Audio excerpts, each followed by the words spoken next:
Goeiemôre. Ek lees graag vir u uit Filippense, die 2de hoofstuk, en ons lees hierdie woorde vanaf vers 1. Aangesien julle die troos in Christus ondervind het, sy innige meegevoel en meelewing, maak dan nou my blydskap volkome deur eensgesind te wees, een in liefde, een van hart, een in strewe. Moenie iets doen uit selfsug of ydelle eer nie, maar in nederigheid moet die een die ander hoër ag as homself. Julle moenie elkeen na sy eie belange omsien nie, maar elkeen ook na die ander gesin, want hierdie gesindheid moet in julle wees, wat ook in Christus Jesus was.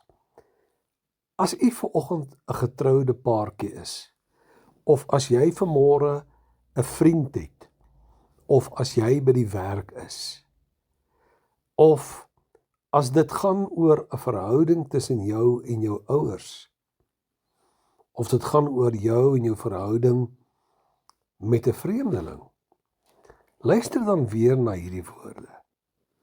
Maak dan nou my blydskap volkome deur eensgesind te wees.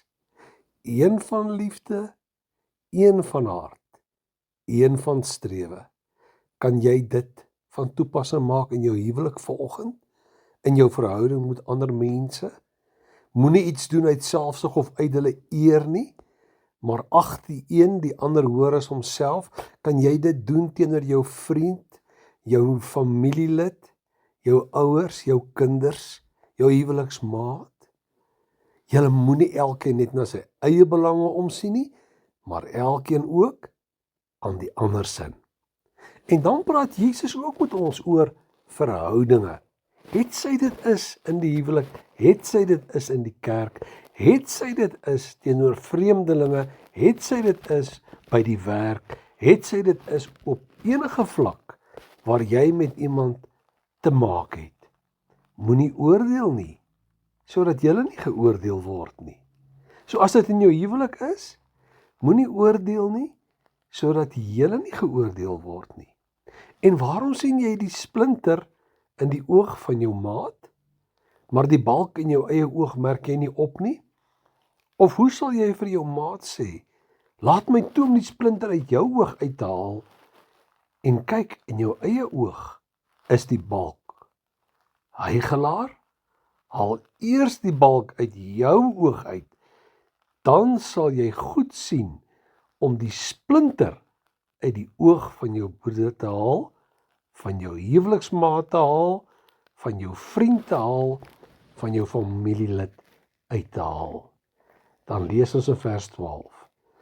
Alles wat julle wil hê dat die mense aan julle doen, moet julle aan hulle ook doen.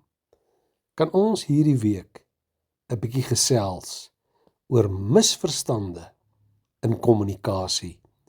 Dink 'n bietjie weer na oor hierdie boodskap wat ons vanaf Paulus kry en vanaf Jesus kry op hierdie maandagooggend.